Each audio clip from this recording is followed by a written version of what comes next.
the excuse me.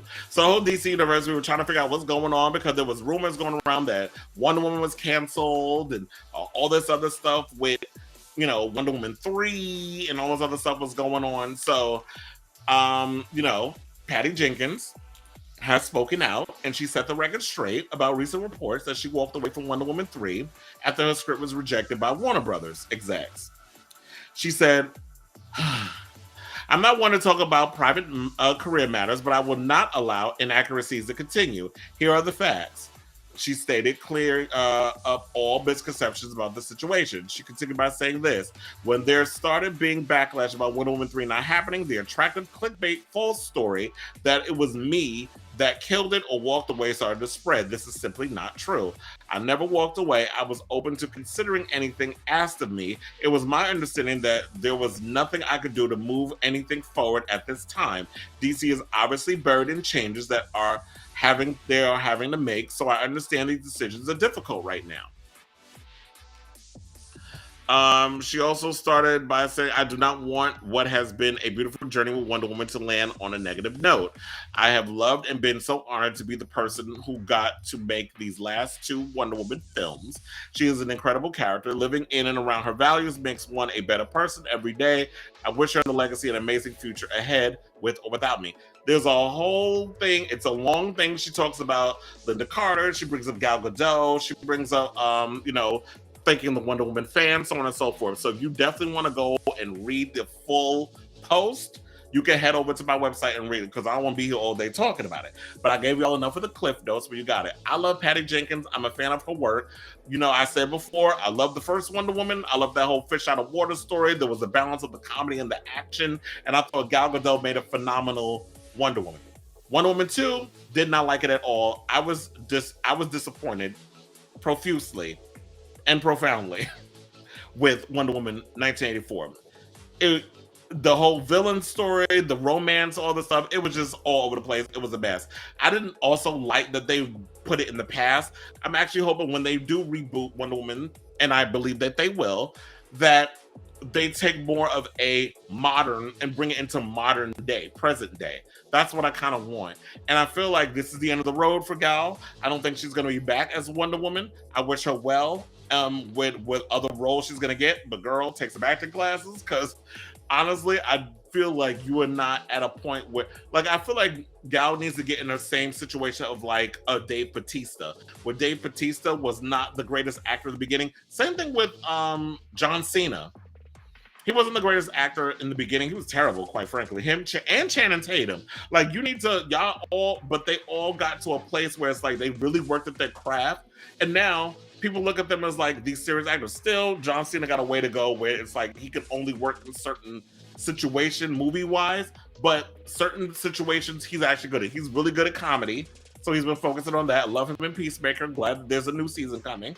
Created by James Gunn, by the way, where everybody wants fired. We're going to get into that in a minute. There's a whole hashtag fire James Gunn fiasco going all over Twitter. And I don't see Gal coming back. I mean, unless they bring her back from dead for the next Fast and the Furious movie like they did Han. We'll see if that happens. Because, stranger things have happened. People die and come back mysteriously all the time on that damn franchise. So, I know a lot of people are upset. A lot of changes are going on, and we'll break down those changes that's happening. Because I pretty much think all the old guard, meaning the superheroes that we've been accustomed to with the DCU, I believe they're all done. I think this is going to be the end of the road of Shazam. When that one comes out, I think that's probably going to last. We're going to be the last of Zachary Levi. I could be wrong, but I have a feeling. I believe this is a one and done with the Flash and Ezra Miller problematic bullshit that Warner Brothers still will not come and speak out about. They already killed the Batman thing with Michael Keaton. They already cut the end credit. Like, there was post-credit scenes, I believe, when Henry Cavill was supposed to make an appearance in The Flash. I believe there was supposed to be some stuff with Michael Keaton's Batman supposed to be in The Flash, too. They're cutting a lot of stuff out because they're trying to start a whole new thing with new cast of people. So I do believe that we're going to get a brand new Wonder Woman. I say recast with some unknown. That's where they need to go with that. I believe they need to do the whole thing too. Even Aquaman, I think this is the end of the road for um what, oh my god, what's his name? Jason Momoa. I don't know how I could remember his damn name. I think it's the end of the road for Jason Momoa too, as Aquaman. Which is fine because I hear they're looking at him as possibly playing Lobo. So that's what I've been hearing that they're doing too. They want to incorporate the older actors who have already been part of the DCU into other characters or other roles. Like Henry Cavill, who we just found out this week after a month of announcing that he was going to be a part of the coming back as Superman, because we saw him in the post-credit scene of Black Adam, that he would be returning as Superman in another movie. That there was negotiations and the third that was happening, but come to find out, James Gunn and Peter Safran had a meeting with him, and I believe this is around the same time that Henry made an appearance at the Avatar 2 premiere. He was probably in town also to have this meeting with James Gunn, and they had to let him know that it's the end of the road. They're going in a different direction. I know a lot of people are blaming Peter Safran and James Gunn for this, but I don't think this is necessarily their fault. This was a deal that Dwayne Johnson made, and I heard that Dwayne Johnson unfollowed, Warner and the DCU and all these other stuff on social media. This is the rumors I'm hearing. I don't follow people's social media like that to see who they're unfollowing, but I'm going by these are the stories that's coming out. So I think he's upset right now. And DCU also said, Warner Bros. Also said he put out a false report regarding how much profit was made from Black Adam, which is currently on HBO Max, which we mentioned last week. And I said that. I was like, even before this report, and I said something in the milk ain't clean with this whole report with Dwayne. I feel like he's trying to save face because he knows this franchise could possibly be in trouble. That there may possibly not be another Black Panther, Black Panther, Black Adam. They all came out within weeks of each other. Now I'd be confusing it. So I do feel like Black Adam, either they do give it another opportunity, but y'all need to bring in a better script writer. And y'all need a better screenwriter, because that script was terrible. Like, I will say this, it was watchable, and I thought Dwayne Johnson was good in the role. However, I don't think the movie was good. A lot of the sequences that was in the movie we've seen before. Nothing was new under the sun that was brought in this role. I know this is a dream part for Dwayne Johnson, and it took forever for him to get this movie to the thing. But clearly, and I think that the people who marketed this film didn't think that Dwayne Johnson, they thought maybe he could just sell it off of being Dwayne Johnson. But you got to realize, if you're trying to grab in new audiences, it being Dwayne Johnson just ain't enough. Lanier says, I've watched Black Adam just before tuning into you. I was annoyed to see that end credit scene knowing nothing is to come from it now. Yeah, when I saw it in the theater, we were all hyped. I was excited.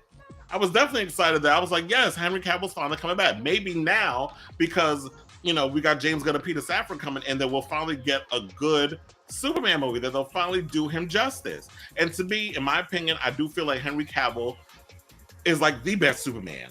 I know that might be seem controversial to people because we had Christopher Reeve and a lot of people like Brandon Routh and this, that, and the other. But I feel like similar to Brandon Routh, or maybe not even, I'll say similar to Andrew Garfield in Spider-Man. Victim of circumstance, meaning perfect person for the role, but the people who are in charge of putting everything together dropped the ball. And he's just a victim of circumstance.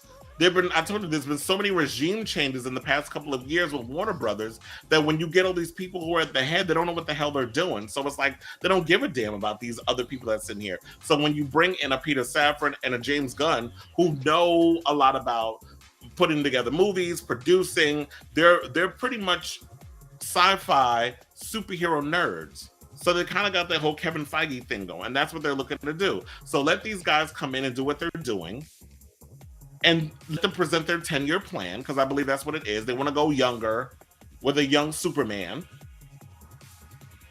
not an origin story. Basically, they want to have him in his early years, kind of similar to, think of the Batman with Robert Pattinson, where he was in, I think 2 years of being Batman. So it's like he's kind of getting in and he's figuring his way out. I kind of like that idea. He's probably been a year at the Daily Planet being a reporter.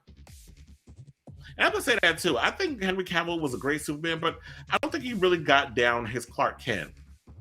We didn't really get a taste of him being Clark Kent was sort of, Superman was who he really was. Kal-El was who he really was. He was an alien from Krypton. So that's why I think a lot of people were weird when they talk about, well, you can't have a black Superman. Why not? He's an alien from Krypton. He doesn't have a color.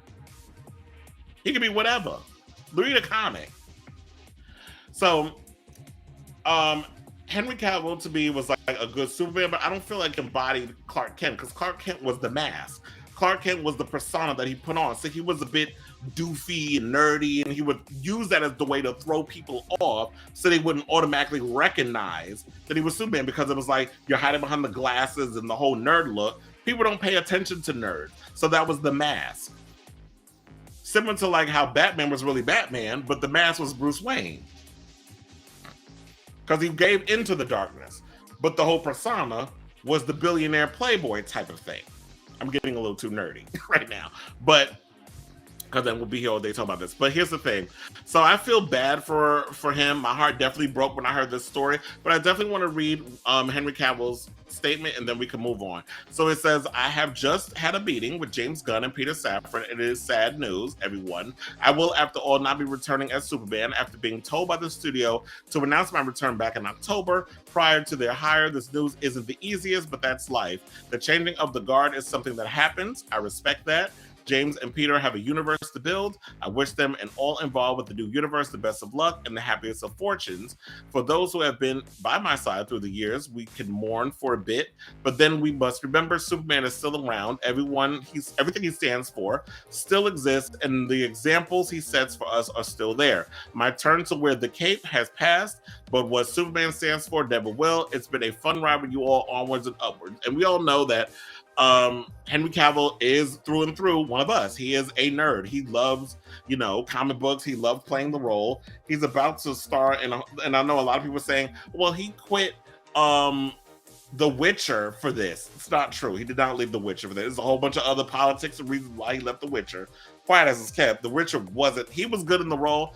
I wasn't feeling The Witcher. Quite frankly, I really wasn't. Because I already got my issues with Netflix. I could be here all day to talk about why Netflix is pissing me off and why I feel like they're so quick to cancel their shows. I can go on a whole tangent about that, but we're not going to do that right now. I got other topics to get to.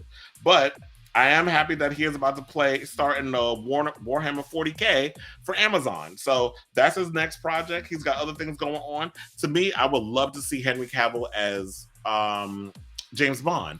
That's something I definitely think that should be the next chapter of who they should really look at to play James Bond. It's either him or Aaron Taylor Johnson. They're both British guys. I would definitely love to see them kind of take on the mantle as James Bond. I know everybody say Idris Elba, but I feel like give Idris his own little film. And to me, Idris is old. He's 50. And, they want him to play this part for the long haul. Get somebody in their 30s so that way they can kind of go into, I think it's similar to Daniel Craig, because Daniel Craig played a role for 15 years. But to me, it's like, okay, so Lanier says Henry Cavill is the best Superman. Part of me, because of my age, is very much a fan of Christopher Reeve. The writing for those first two Supermans made Reeve able to show Kent's awkwardness. And I agree with that. I felt like the person who embodied the awkwardness of Superman, Clark Kent, was Christopher Reeve. So you need to find somebody who can kind of play into that balance. So hopefully they do that. And like I said about Wonder Woman, get an unknown to play Superman.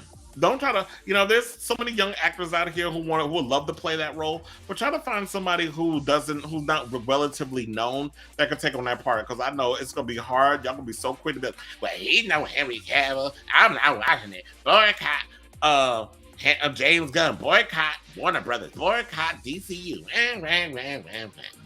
Well, look, let's wait and see what these guys do and what plans they come up with, and then we'll judge. But until then, let Peter Safran and let James Gunn do what they've been paid by Warner Brothers and by David Zaslav. Let them do what they're paid to do. They're going to make it in 2023, I'm sure. After the new year, we'll find out what's going on, what's on the list, and who's going to be cast on all this stuff. Let Warner Brothers fix what needs to be broken. Because look, the old guard, Everything else prior did not work. Let's admit it, it did not work. Y'all were not supporting a lot of these films. A lot of these movies that were coming out through Warner Brothers, y'all were not running to the movies and seeing it. It wasn't grossing the billion, it wasn't crossing over to $1 billion. It wasn't doing those Marvel MCU numbers. So if the old shit ain't working, you put duct tape on it, eventually this water gonna seep through the pipe. So you have to bring the building down, restructure a new one, and if it works, it works. If it doesn't, it doesn't. And for those of you getting mad out there, I can understand if you actually put up some money to produce the shit. But if you didn't, you have no say in this. You just got to sit back and wait and see what Peter Zaslav and with